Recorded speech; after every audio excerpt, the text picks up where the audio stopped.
नमस्कार। कल हमने सीएचओ के कुछ एमसीक्यूज सोल्व करे थे, उसी सीरीज में आगे देखते हैं next question. What is the route of administration of measles? What is the route of administration of measles? Measles vaccine किस रूट से दिया जाता है? ओरली या फिर आईडी इंट्राडर्मली या आईएम या फिर सबक्यूटेनियसली? तो हम देखते हैं किस रूट से दिया जाता है। देखिए, मीजल्स को अपने को क्या कराना है? मीजल्स को कराना है अपन को एमएससी। मीजल्स को क्या कराना है? एमएससी करवाना है।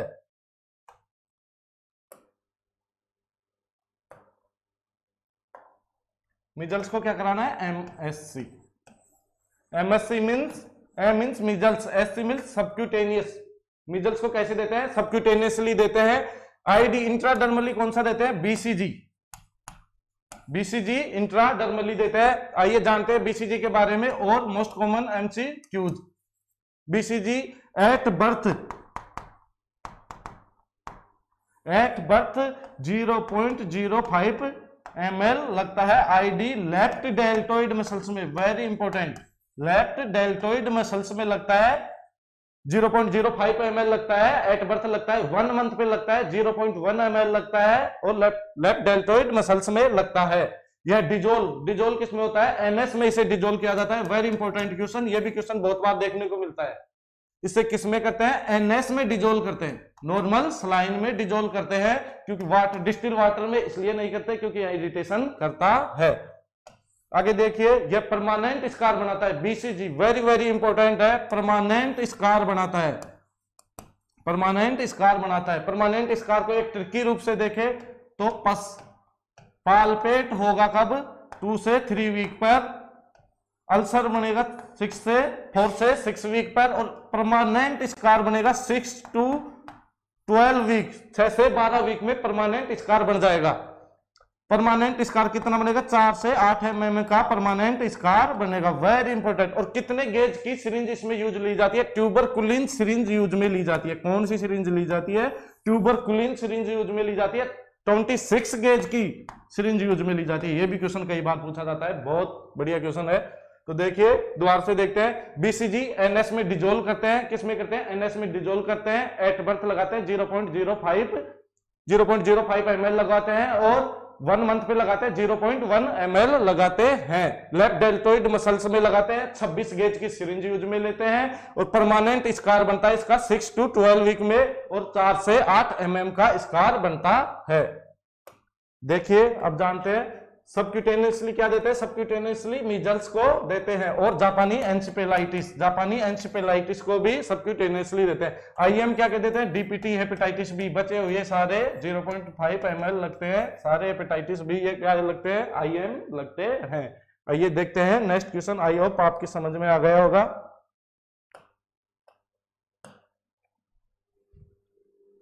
देखते हैं नेक्स्ट क्वेश्चन। विच vitamin deficiency cause cheilosis? Cheilosis कौन से विटामिन की डेफिशिएंसी के कारण होता है? Vitamin B2, vitamin B1, vitamin B3 या विटामिन B9? पहले तो हम देखते हैं विटामिन के नेम देखते हैं। एक निमोनिक से देखते हैं, TRN, डबल P का BFC,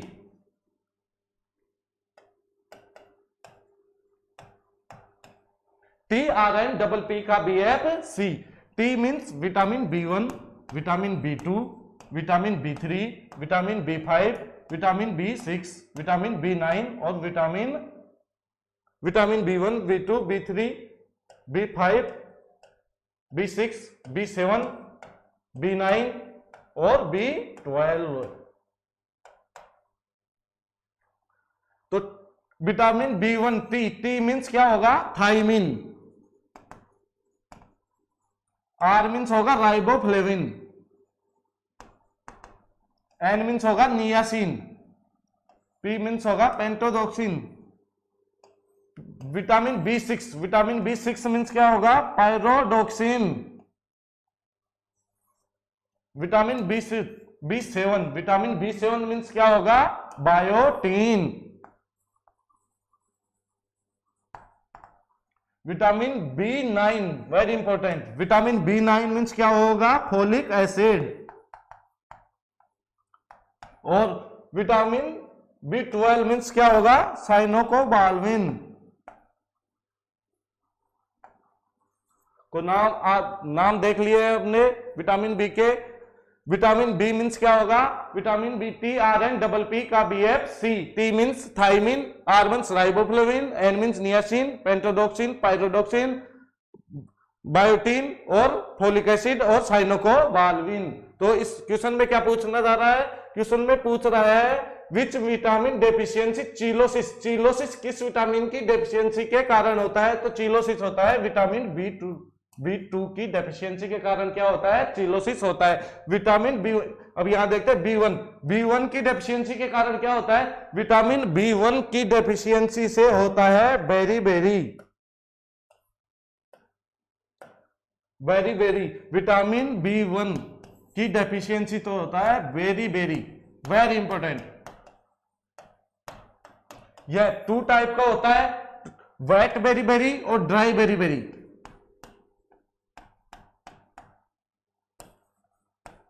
dry beri wet beri और dry beri. Wet beri cardiovascular system को अफेक्ट करता है और ड्राई बेरी नर्वस सिस्टम को अफेक्ट करता है, ये ध्यान में रखना। वेट बेरी वेरी इंपॉर्टेंट, किसको करता है, कार्डियोवास्कुलर सिस्टम को अफेक्ट करता है, जबकि ड्राई बेरी किसको करता है, नर्वस सिस्टम को अफेक्ट करता है। अब आगे देखते हैं, एक वेरी इंपॉर्टेंट क्वेश्चन आता है विटामिन B1 से, क्या, कोर्सकॉफ सिंड्रोम, वेरी इंपॉर्टेंट क्वेश्चन है।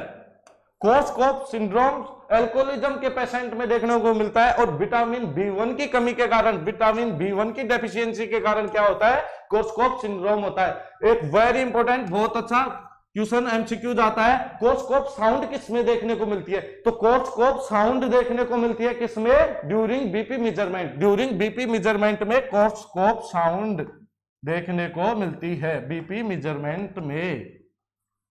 तो विटामिन B1 पढ़ लिया है हमने। अब आगे देखते हैं, विटामिन B2 के बारे में जान चुके हैं, चिलोसिस। विटामिन B3 को क्या बोलते हैं, नियासिन, क्या बोलते हैं, नियासिन। विटामिन B3 की डेफिशिएंसी से क्या होता है, प्लेग्रा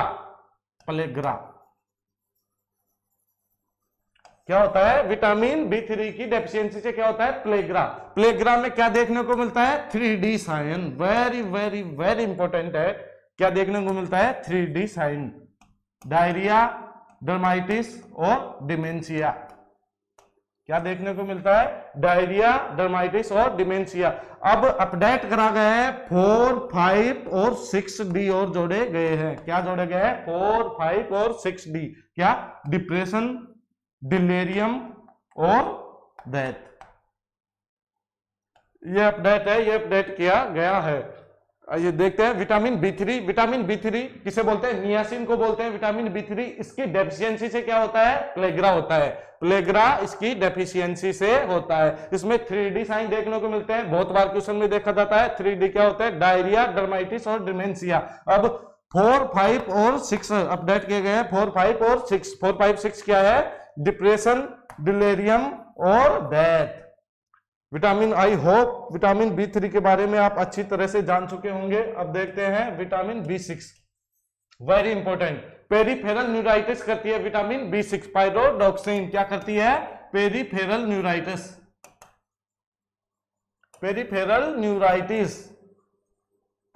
क्या करती है, पेरिफेरल न्यूराइटिस करती है विटामिन B6। जब भी तो ATT वाला पेशेंट होता है ना, टीबी का जो पेशेंट होता है, ATT चल रही होती है, एंटी ट्यूबरकल ड्रग चल रही होती है, उसको विटामिन आइसोनेजाइड के साथ क्या देते हैं, विटामिन B6, क्योंकि यह डेफिशिएंसी करती है विटामिन B6 की। आइसोनेजाइड क्या करती है, डेफिशिएंसी करती है विटामिन B6 की। इस वजह से उस पेशेंट में पेरिफेरल न्यूराइटिस देखने को मिलता है। क्या मिलता है, विटामिन पेरिफेरल न्यूराइटिस देखने को मिलता है। इसी वजह से आइसोनेजाइड लेने वाले पेशेंट को क्या दिया जाता है, साथ में क्या दिया जाता है, विटामिन B6, पायरोडॉक्सिन दिया जाता है। आइए आगे देखते हैं, vitamin B9 very important, folic acid. Vitamin B9 को क्या बोलते हैं, फोलिक एसिड बोलते हैं, फोलिक एसिड। इसके बारे में देखते हैं, ये इसकी डेफिशिएंसी से क्या होता है, वेरी वेरी वेरी इंपॉर्टेंट, बहुत बार देखने को मिलता है, neural tube defect.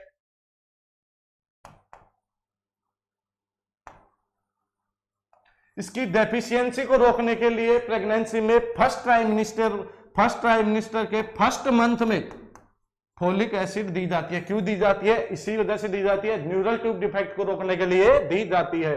Vitamin B12, cyanocobalamin, megaloblastic anaemia, very very important, megaloblastic anaemia, pernicious anaemia देखने को मिलता है। Megaloblastic anaemia vitamin B9 folic acid में भी देखने को मिलता है, मेगालोब्लास्टिक एनीमिया B9 में भी देखने को मिलता है, और B12 में क्या मिलता है, मेगालोब्लास्टिक और पर्नीशियस एनीमिया देखने को मिलता है। आई होप आपके विटामिन बी के बारे में सब कुछ जान चुके होंगे।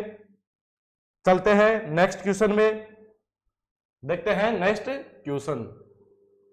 Direct tympanic membrane rupture which decibel sound, direct tympanic membrane rupture which decibel, कितने डेसिबल साउंड पर टिम्फेनिक मेम्ब्रेन रैप्चर हो जाती है? 100 एंड मोर, 150, 160, 60, 70 या नन ऑफ दीज। आइए देखते हैं। 100 एंड मोर, 100 एंड मोर, 100 से मोर देन 100 से क्या ऊपर होते क्या हो जाता है? Hearing loss, totally hearing loss. क्या होता है? टोटली हियरिंग लॉस किसमें देखने को मिलती है? 100 डेसिबल से ऊपर साउंड होने पर हियरिंग लॉस होती है, जबकि 150 to 160 हो जाए तो क्या हो जाएगा? Tympanic membrane rupture. Very very very important question है। टिम्फेनिक मेम्ब्रेन रैप्चर कब होगी? जब 150 to 160 डेसिबल साउंड होगी। 100 मोर में क्या होगा? हियरिंग लॉस होगी। जबकि 60 to 70 डेसिबल, वेरी इंपॉर्टेंट, ये क्वेश्चन भी पूछा जाता है नॉर्मल कन्वर्सेशन में। 60 to 70 डेसिबल साउंड यूज में ली जाती है, यूज में आती है। Very important. इससे भी अच्छा क्वेश्चन एक और है। हॉस्पिटल वार्ड में साउंड क्या होती है? तो हॉस्पिटल वार्ड में साउंड क्या होती है? आइडियली साउंड होती है 30 to 40 डेसिबल। ये भी क्वेश्चन देखने को मिलता है। और मैक्सिमम, इसका मैक्सिमम डेसिबल का मैक्सिमम हायर पूछे कि नॉर्मल से ऊपर होते हायर होती है, कब होती है? 85 डेसिबल से ऊपर होते हैं क्या? हायर मान लेते हैं इसको, मैक्सिमम साउंड मान लेते हैं इसको। तो ये भी ध्यान रखने योग्य बातें हैं। ये BRCHO का क्वेश्चन पूछा गया है 85। चलिए चलते हैं आगे क्वेश्चन में। आई होप ये जान चुके होंगे, इसमें कोई कंफ्यूजन नहीं होगा। 100 से मोर होते ही क्या होगा? टोटली हियरिंग लॉस होगी। 150 to 160 क्या होगा? टिम्फेनिक मेम्ब्रेन रैप्चर हो जाएगी। 60 to 70 नॉर्मल कन्वर्सेशन में यूज ली जाती है, जबकि इसमें 30 to 40 किसमें ली जाती है? 30 to 40 कहां होती है? आइडियली कहां होती है? हॉस्पिटल वार्ड में होती है। आइए देखते हैं next question. Life span of mosquito 10 to 20, 70 to 90 या 100 to 120 या 8 to 34 डे। तो मॉस्किटो का लाइफ स्पान कितना होता है? देखते हैं। 10 to 20 नहीं होता है, 70 to 90 नहीं होता है, 100 to 120 नहीं होता। इसका राइट आंसर क्या है? 8 to 34 डे, 8 से 34 दिन तक मॉस्किटो का लाइफ स्पान होता है। मोस्ट क्वेश्चन है, कई बार पूछा जाता है, वन लाइनर क्वेश्चन है, बहुत बार पूछा जाता है, CHO लाइक क्वेश्चन है, तो इसका ध्यान रखना है। आइए चलते हैं नेक्स्ट क्वेश्चन की तरफ। देखिए देखते हैं next question. Post natal visit by ASHA in home delivery. Very important question है, इस क्वेश्चन को ढंग से पढ़ना, फिर ही आंसर देना है। देखते हैं। Post natal visit by ASHA, ASHA के द्वारा post natal visit home delivery के दौरान, यहाँ पे हॉस्पिटल डिलीवरी नहीं दे रखा है, होम डिलीवरी के दौरान। हॉस्पिटल डिलीवरी में तो 6 विजिट होती है, ये कंफर्म है, लेकिन होम डिलीवरी में 7 विजिट होती है। वेरी इंपॉर्टेंट क्वेश्चन है, वेरी इंपॉर्टेंट क्वेश्चन है। होम डिलीवरी में कब कब होती है विजिट आशा के द्वारा? 1 डे, 3 डे, 7 डे, 14 डे, इसके बाद 21 डे, 28 डे और 42 day. 1 day, 3 day, 7 day, 14 day, 21 day, 28 day और 42 डे। कितनी हो गई? 7 विजिट हो गई। ये किस में होती है?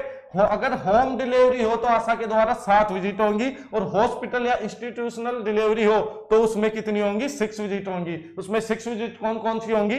3, 7, 14, 21, 28 और 42 ये विजिट होंगी। कब? जब हॉस्पिटल डिलीवरी हुई हो आशा द्वारा। ये आशा का और आशा के ऊपर आने वाले इंपॉर्टेंट एमसीक्यूज जान लेते हैं। आशा वेरी इंपॉर्टेंट, किसके थ्रू आशा? एनआरएचएम। किसके थ्रू ली जाती है? NRHM, national rural health mission. 12 अप्रैल, कल देखा था आपने, 12 अप्रैल 2005, 12 अप्रैल 2005 को आशा एनआरएचएम की स्थापना हुई। एनआरएचएम सिचुएटेड हुआ। एनआरएचएम के बाद आशा, एनआरएचएम के थ्रू ही आशा को लिया जाता है। जब देखते हैं ऊषा, ऊषा क्या होती है? ऊषा यह अर्बन में होती है। आशा कितने? 1000 की पॉपुलेशन में होती है। कितने की पॉपुलेशन में होती है आशा? 1000 की पॉपुलेशन में। जबकि ऊषा, ऊषा कितने की पॉपुलेशन में होती है? ऊषा 2000 की पॉपुलेशन में होती है, क्योंकि यह अर्बन शहरी इलाके में होती है। आशा, आशा की क्वालिफिकेशन 8th या 10th पास होनी चाहिए, ठीक है। और वेरी इंपॉर्टेंट क्वेश्चन, एक क्वेश्चन और पूछा जाता है आशा पर। आशा नॉर्मली एक दिन में कितने होम विजिट कर लेती है? क्या? कितने होम विजिट कर लेती है आशा एक दिन में? नॉर्मली कितने होम विजिट कर लेती है? तो कितने करती है? 10 to 15, 10 to 15 होम विजिट कर लेती है आशा वन डे में। ये क्वेश्चन भी बहुत बार पूछा जाता है, वेरी इंपॉर्टेंट क्वेश्चन है। आइए चलते हैं नेक्स्ट क्वेश्चन में। आई होप आप जान चुके होंगे आशा के बारे में भी। देखते हैं next. EPI include all vaccine except, EPI में सारे वैक्सीन इंक्लूड है, ओनली एक को छोड़कर। देखते हैं क्या क्या? डीपीटी, एमएमआर, पोलियो या बीसीजी। तो डीपीटी देखते हैं, इसमें क्या नहीं है? वैक्सीन एक को छोड़कर सारे ईपीआई में इंक्लूड थे। ईपीआई कब आया था? ग्लोबल इम्यूनाइजेशन प्रोग्राम आया था 1974 में। और इंडिया में ईपीआई कब लागू हुआ था? 1978 में। 1978 में ईपीआई लागू हुआ था इंडिया में, और ग्लोबल इम्यूनाइजेशन प्रोग्राम 1974 में आया था। और वेरी इंपॉर्टेंट, यूआईपी कब आया था? यूनिवर्सल इम्यूनाइजेशन प्रोग्राम कल देखा था हमने, 1985 में आया था। देखिए तो क्या इंक्लूड नहीं था इसमें? इंक्लूड नहीं था एमएमआर। ईपीआई में एमएमआर इंक्लूड नहीं था, और सारे डीपीटी इंक्लूड था, पोलियो इंक्लूड था, बीसीजी इंक्लूड था। तो इसका राइट आंसर क्या होगा? इसका राइट आंसर क्या होगा? इसका राइट आंसर होगा एमएमआर। एमएमआर को छोड़ के सभी इसमें इंक्लूड थे, एक एमएमआर इसमें इंक्लूड नहीं था। तो आइए चलते हैं नेक्स्ट क्वेश्चन की तरफ। Type B PSC is delivery load of और मोर डिलीवरी पर मंथ, या 25 मोर डिलीवरी पर मंथ, या 30 डिलीवरी पर मंथ, या 20 और मोर डिलीवरी पर मंथ। देखिए पहले तो देखते हैं टाइप बी पीएससी पूछ रहा है। कल हमने पढ़ा था टाइप बी पीएससी पूछ रहा है। दो टाइप की पीएससी होती है, प्राइमरी हेल्थ सेंटर दो टाइप के होते हैं, टाइप ए और टाइप बी। टाइप ए में क्या होता है? Less than 20 delivery, less than 20 delivery. और टाइप बी में क्या होता है? More than 20 delivery. तो इसका राइट आंसर क्या होगा? अब देख लेते हैं। इसका राइट आंसर होगा more than 20 delivery. Right answer इसका डी होगा, मोर देन। टाइप बी में क्या होगा? मोर देन, जहां पे 20 डिलीवरी होंगी वो टाइप बी पीएससी कहलाएगा। आइए चलते हैं नेक्स्ट क्वेश्चन की तरफ। Which vitamin deficiency cause beri, कौन से विटामिन की डेफिशिएंसी? अभी हमने पिछले क्वेश्चनों में पढ़ा था विटामिन बी के बारे में अच्छी तरह से। तो बेरी किस विटामिन की डेफिशिएंसी के कारण होता है? तो बेरी विटामिन B1 की डेफिशिएंसी के कारण होता है। हमने अभी पढ़ा था, दो टाइप का होता है, वेट और ड्राई। वेट किसको इफेक्ट करता है? कार्डियोवास्कुलर को। और ड्राई किसको करता है? नर्वस सिस्टम को। B2 में क्या होता है? चिलोसिस, अभी पढ़ा था। Vitamin B6 peripheral neuritis deficiency से। विटामिन B12 की डेफिशिएंसी से मेगालोब्लास्टिक एनीमिया, और कौन सा होता है? Pernicious anaemia. इसके बारे में अभी हम पढ़ चुके हैं। आई होप आपको अच्छी तरह से समझ में आ गया होगा। अब देखते हैं next question. Total weight gain during pregnancy, pregnancy के दौरान टोटल वेट गेन कितना होता है? तो प्रेगनेंसी के दौरान देखिए फर्स्ट ट्राइमिनिस्टर में कितना होता है? 1 kg, सेकंड ट्राइमिनिस्टर में कितना होता है? 5 kg, और थर्ड ट्राइमिनिस्टर में कितना होता है? 5 kg। टोटल वेट गेन कितना हुआ प्रेगनेंसी के दौरान? 11 kg। कितना हुआ? 11 kg। तो इसका राइट आंसर क्या होगा? 11 to 14 kg। बी इसका राइट आंसर है, 11 to 14 kg। आइए चलते हैं नेक्स्ट क्वेश्चन की तरफ।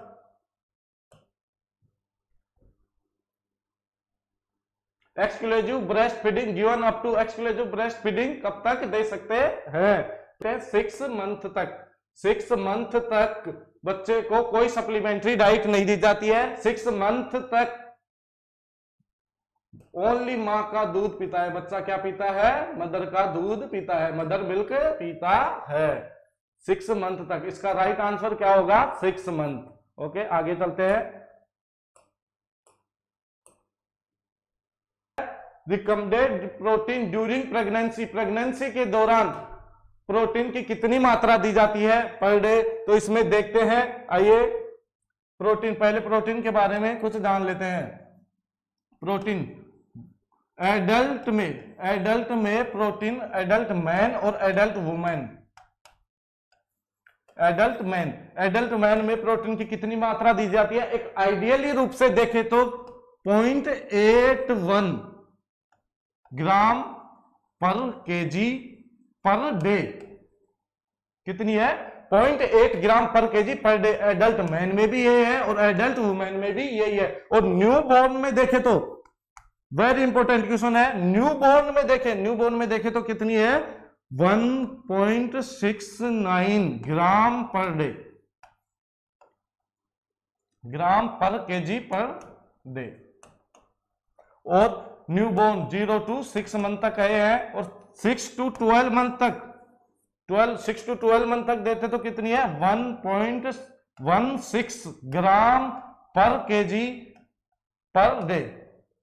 तो आइए एक बार दोबारा से देखते हैं प्रोटीन की मात्रा कितनी दी जाती है। एडल्ट मेल और एडल्ट फीमेल में आइडियली देखें तो 0.81 पर केजी, ग्राम पर केजी पर डे दी जाती है। जबकि न्यू बॉर्न में देखें तो 0 से 6 मंथ के बेबी में देखें तो उसमें कितनी दी जाती है? 1.69 ग्राम पर केजी पर डे दी जाती है। जबकि 6 to 12 मंथ के बेबी में देखें तो उसमें कितनी दी जाती है? 1.16 ग्राम पर केजी पर डे दी जाती है।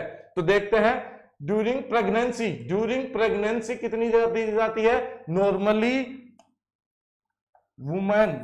वुमेन का वेट कितना मानते हैं अपन? 50 से 55 केजी। तो नॉर्मली कितनी जाती है? 0.81 दी जाती है। आइडियली वैसे हम 1 ग्राम पर केजी पर डे मानते हैं, तो 1 ग्राम के हिसाब से कितना हो गया? 50 to 55 ग्राम पर डे तो वैसे हो गया। और इसमें 15 ग्राम एक्स्ट्रा, 50 और 15 ग्राम एक्स्ट्रा कितना हो गया? 70 ग्राम पर डे दी जाती है। कितनी?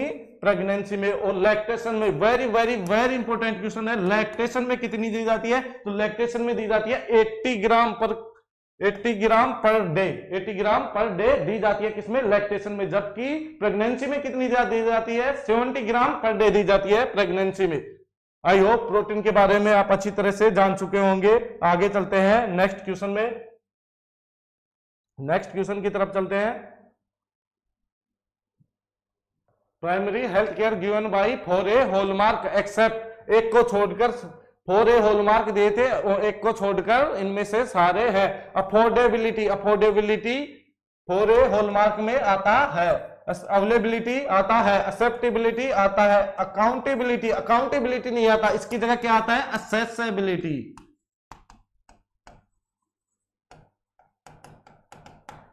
क्या आता है? अकाउंटेबिलिटी की जगह एक्सेसिबिलिटी आता है। बड़ा कंफ्यूज करने वाला क्वेश्चन है, बहुत बार आता है। क्या आता है? अकाउंटेबिलिटी की जगह क्या आता है? एक्सेसिबिलिटी आता है, एक्सेसिबिलिटी आता है, अकाउंटेबिलिटी इसमें नहीं आता है। आइए पीएचसी के बारे में और कुछ जान लेते हैं।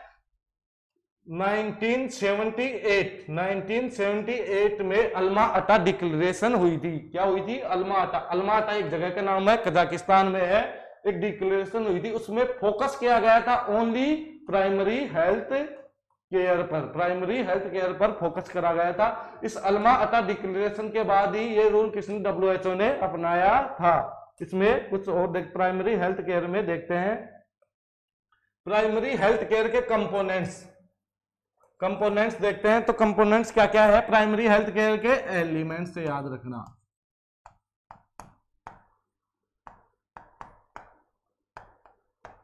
एलिमेंट से याद रखना है। E for EPI. EPI India में कब? 1974 में। L for local treatment of local disease, very important.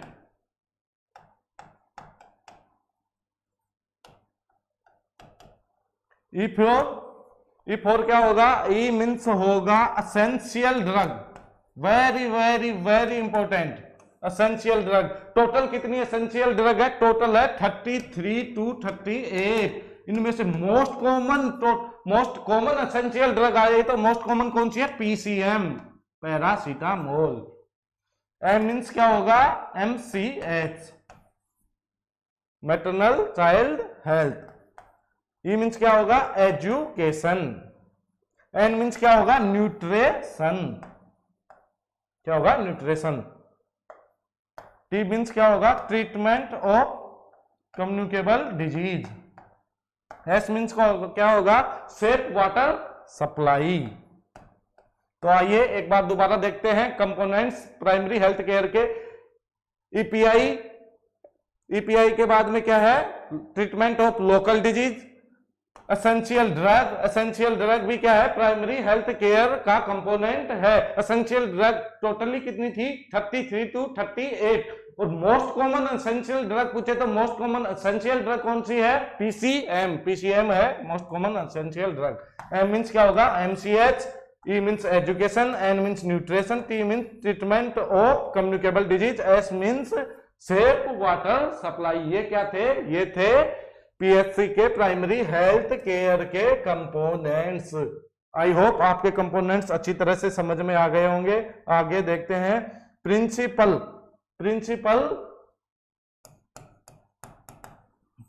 Of primary health care. ये भी क्वेश्चन वेरी इंपॉर्टेंट है, बहुत बार पूछा जाता है। ये इक्विटेबल डिस्ट्रीब्यूशन। पहला क्या है? इक्विटेबल।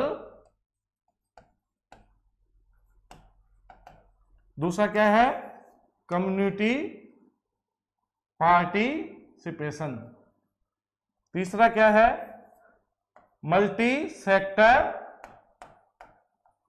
अप्रोच। चौथा क्या है? Appropriate technology.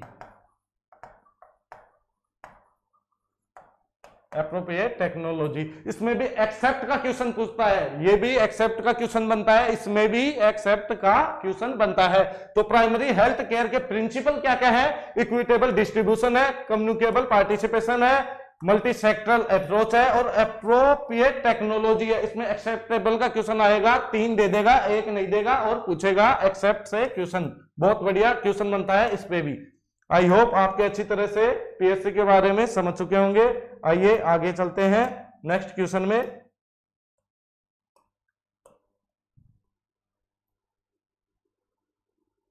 Father of modern epidemiology. ये क्वेश्चन भी बहुत अच्छा क्वेश्चन है, CHO लाइक क्वेश्चन है। फादर ऑफ एपिडेमियोलॉजी कौन है? Father of modern epidemiology. Modern हो या एपिडेमियोलॉजी, ये कंफ्यूज होने के लिए देते हैं, कुछ नहीं है। मॉडर्न भी इसमें जॉन स्नो है और फादर ऑफ एपिडेमियोलॉजी भी कौन है? जॉन स्नो है। तो ट्रूएस्ट फादर ऑफ एपिडेमियोलॉजी आए तो कौन आएगा? हिप्पोक्रेट्स। ट्रूएस्ट आए तो। जबकि मॉडर्न और एपिडेमियोलॉजी का फादर आए तो कौन आएगा? Jon Snow. रॉबर्ट कोच कल पढ़ चुके हैं हम। कोलेरा कौन है? Public health, father of public health. क्या है? Father of public health. Hippocrates, very important. Hippocrates क्या है? Father of medicine. जान चुके होंगे आप।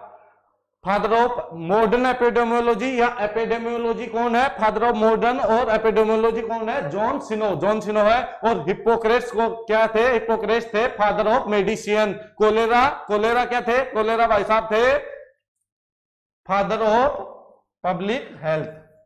आई होप आप अच्छी तरह से जान चुके होंगे इसके बारे में भी। आइए चलते हैं नेक्स्ट क्वेश्चन की तरफ।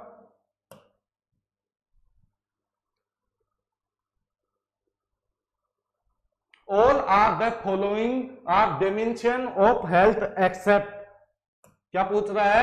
सभी हेल्थ के डेफिनेशन है एक को छोड़कर।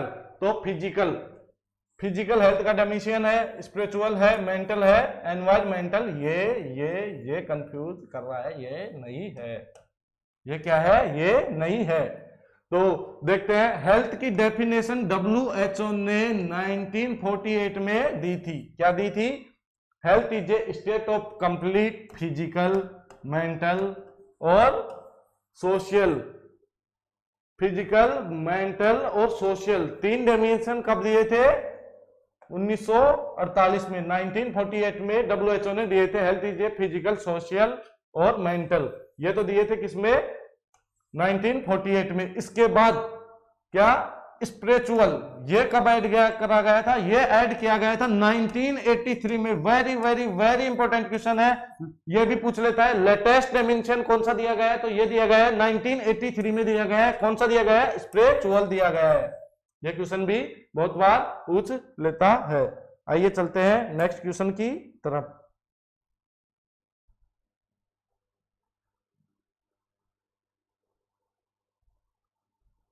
एंडेमिक डिजीज इज, इनमें से एंडेमिक डिजीज कौन सी है? एंडेमिक डिजीज क्या है? ये क्या है? Sudden outbreak of disease in community. ध्यान रखना, इसकी ट्रिक है, जहां पे कम्युनिटी आ जाए, कम्युनिटी पूछे सडन आउटब्रेक ऑफ कम्युनिटी, वो क्या होगी? एपिडेमिक। और जहां पे जियोग्राफिकल एरिया पूछ ले, डिजीज अकरेंस इन पर्टिकुलर एरिया या जियोग्राफिकल एरिया पूछ ले, वो क्या होगी? एंडेमिक। क्या होगी? एंडेमिक। ये ध्यान रखना, इसमें बहुत कंफ्यूजन होता है, तो ये ध्यान में रखना। वर्ल्ड वाइड डिजीज, ये आई होप अपन सब जानते हैं। कोरोना चल रहा है, कोविड चल रहा है, कोरोना का दौर है, तो ये पेंडेमिक। क्या है? पेंडेमिक। अब disease occurrence by irregular interval, very important, ये भी पूछी जाती है। स्पोरोडिक, ये देखना। देखो दोबारा से देखते हैं एक बार। Sudden outbreak of disease in community, community के अंदर सडन आउटब्रेक हो जाए, वो क्या कहलाएगी? एपिडेमिक। और disease occurrence in particular area या जियोग्राफिकल एरिया, ये क्या कहलाएगी? एंडेमिक। और world wide disease occurrence, pandemic, क्या कहलाएगी? पेंडेमिक। और disease occurrence by irregular period, ये क्या है? स्पोरोडिक। आई होप आपके समझ में आ गए होंगे। आगे चलते हैं नेक्स्ट क्वेश्चन की तरफ। Submerged portion of iceberg phenomena, very important question, बहुत बार पूछा जाता है। सबमर्ज्ड आइसबर्ग फिनोमेना बहुत बार पूछा जाता है। सबमर्ज्ड ऑप्शन देखिए, एक हम तब लेते हैं आइसबर्ग फिनोमेना के अनुसार। इसमें क्या डुबाते हैं? इसमें डुबाते हैं आइस। ये क्या कहता है? आइसबर्ग फिनोमेना डॉक्टर के द्वारा 1/1/4 पार्ट ही डायग्नोस डॉक्टर कर पाते हैं, 1/4 पार्ट डायग्नोस कर पाते हैं, जबकि 3/4 पार्ट अनडायग्नोस होता है।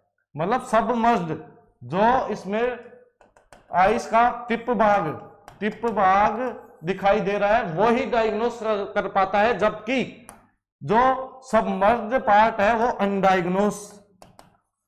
अनडायग्नोस होता है। डॉक्टर कर नहीं पाते, डायग्नोसिस कर नहीं पाते। यह है फिनोमिना, आइसबर्ग फिनोमिना होता है। आइसबर्ग फिनोमिना के द्वारा यही बताया गया है।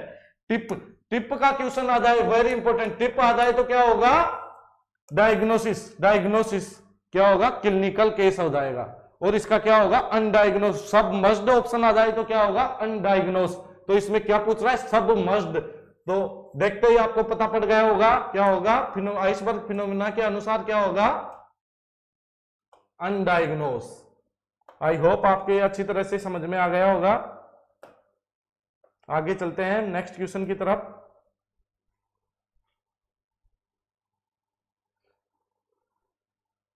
Which drug kit supplied eight sub centre, ऐसी कौन सी, एक्सेप्ट एक को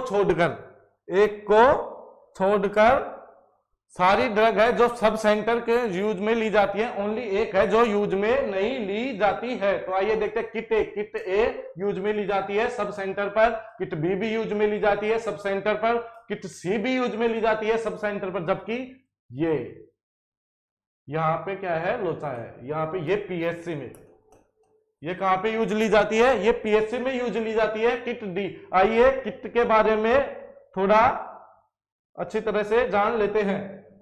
किट ए बी सी ये कहां पाई जा रही है, ये कहां होती है, ये होती है सब सेंटर पर। किट डी वेरी इंपॉर्टेंट, ये कहां होती है, पीएससी पर। अब देखते हैं किट ई, किट ई कहां होगी, किट ई में क्या होगा, किट ई में होता है लेप्रोटोमी सेट, और ये होती कहां है, सीएससी पर। लेप्रोटोमी सीएससी और पीएससी दोनों पर होती है। किट ई का लेप्रोटोमी सेट सीएससी और पीएससी पर होती है। किट एफ में क्या होता है, मिनी लेप्रोटोमी सेट, क्या होगा, मिनी लेप्रो। किट जी में क्या होगा, आईयूसीडी, किट जी में क्या होती है, IUCD, intra uterine contraceptive device. Kit H में क्या होगा, एच से याद रखना ह्यूमन से याद रखना मेल से याद रखना, मेल के क्या, वेसेक्टोमी, क्या होगा, वेसेक्टोमी। किट ई हो गया, किट एफ हो गया, किट जी हो गया, किट आई में देखते हैं नॉर्मल डिलीवरी सेट, इसमें क्या होता है, नॉर्मल डिलीवरी सेट। किट जे में क्या होता है, वैक्यूम सेट, क्या होता है, वैक्यूम सेट। किट के में क्या होता है, किट के में होता है एम्ब्रियोटोमी इक्विपमेंट, किट के में क्या होता है, एम्ब्रियोटोमी इक्विपमेंट। किट एल में क्या होता है, यूटेराइन इवैक्यूएशन सेट या equipment, uterine evacuation equipment. Kit M से ध्यान रखना, इसको क्या कराना है, एमए कराना है, एनेस्थेटिक सेट, क्या होता है, एनेस्थेटिक सेट। किट एन से याद रखना, N for N, neonatal care set. और किट लास्ट, किट ओ में क्या होगा, ब्लड टेस्ट इक्विपमेंट, और किट पी में ब्लड डोनर इक्विपमेंट। तो आई होप आपके समझ में आ गया होगा। एक बार दोबारा से देखते हैं, किट ए बी सी कहां होती है, किट ए बी सी होती है कहां पे, सब सेंटर में, और किट डी कहां होती है, पीएससी पर। किट ई में क्या होता है, लेप्रोटोमी सेट होता है। किट एफ में क्या होता है, मिनी लेप्रोटोमी सेट होता है। किट जी में क्या होता है, आईयूसीडी सेट होता है, आईयूसीडी होती है, इंट्रा यूटेराइन कॉन्ट्रासेप्टिव डिवाइस होती है। किट एच में क्या होता है, वेसेक्टोमी सेट होता है, वेसेक्टोमी इक्विपमेंट होते हैं। किट जे में क्या होता है, किट जे में वैक्यूम। किट के में क्या होता है, एम्ब्रियोटोमी इक्विपमेंट। किट एम में क्या होता है, anaesthetic equipment, anaesthetic drug. Kit O में क्या होगा, किट ओ में होगा ब्लड टेस्ट इक्विपमेंट। और किट पी में क्या होगा, पी में होगा ब्लड डोनर इक्विपमेंट। ये सारी हम किटों के बारे में अच्छी तरह से जान चुके हैं। आई होप आपके अच्छी तरह से समझ में आ गया होगा। आइए चलते हैं नेक्स्ट क्वेश्चन की तरफ। Which type of immunity does immunization provide, which type of immunity, देखते हैं इसको, which type of immunity immunization, immunization के दौरान कौन से प्रकार की इम्यूनिटी मिलती है। आइए एक बार इम्यूनिटी के बारे में पढ़ लेते हैं। इम्यूनिटी दो प्रकार की होती है, इन्नेट जो ड्यूरिंग इंट्रायूटेराइन लाइफ में मिलती है, एक होती है एक्वायर्ड। कौन सी होती है, एक्वायर्ड, एक्वायर्ड और इन्नेट। एक्वायर्ड के इन्नेट में कुछ नहीं होता, स्नीजिंग कफिंग, ये इंट्रायूटेराइन लाइफ में होती है। एक्वायर्ड, एक्वायर्ड को टू टाइप में बांटा गया है, एक्टिव और पेसिव। क्या होती है, एक्टिव और पेसिव। एक्टिव को भी टू टाइप में बांटा गया है, नेचुरल और आर्टिफिशियल। पेसिव को भी टू टाइप में दिया गया है, नेचुरल और आर्टिफिशियल। इसकी एक ट्रिक है बहुत अच्छी, IIMI। क्या है, IIMI। आई नेचुरल, क्या हुआ है, active natural, active natural. I means infection, जो इन्फेक्शन के प्रति इम्यूनिटी प्रोड्यूस होती है वो कौन सी होती है, एक्टिव नेचुरल इम्यूनिटी। आई दूसरा आई क्या होगा, एक्टिव आर्टिफिशियल, एक्टिव आर्टिफिशियल। इसमें क्या होगा, immunization. Very very very important, ये क्वेश्चन बहुत बार पूछा जाता है। इम्यूनाइजेशन में कौन सी इम्यूनिटी देखने को मिलती है, तो इम्यूनाइजेशन में कौन सी इम्यूनिटी मिलेगी, एक्टिव आर्टिफिशियल। तो इसमें क्या मिलेगा, active artificial. B is correct answer. इसके बाद देखते हैं एम, ये क्या हुआ, passive natural, passive natural, passive natural immunity, acquired passive natural immunity. इसमें क्या होगा, mother to baby, breast feeding के दौरान कौन सी इम्यूनिटी, पेसिव नेचुरल इम्यूनिटी मिलती है। प्लेसेंटा से फिटस में कौन सी इम्यूनिटी मिलती है, प्लेसेंटा टू फिटस ट्रांसफर कौन सी इम्यूनिटी होती है, ये पेसिव नेचुरल इम्यूनिटी। जबकि last passive artificial, passive artificial very important, ये इसमें क्या मिलती है, readymade, readymade immunoglobulin, readymade immunoglobulin में कौन सी इम्यूनिटी, पेसिव आर्टिफिशियल इम्यूनिटी मिलती है। तो इसमें इम्यूनाइजेशन में कौन सी हो गई, एक्टिव आर्टिफिशियल हो गई, active natural, active natural infection में, पेसिव नेचुरल मैटरनल एम, और पेसिव आर्टिफिशियल रेडीमेड इम्यूनोग्लोबिन। आई होप आपके इम्यूनिटी बहुत अच्छी तरह से समझ आ गई होगी। आज के क्वेश्चन यहां तक ही, आगे मिलते हैं नेक्स्ट क्लास में। जब तक के लिए थैंक यू।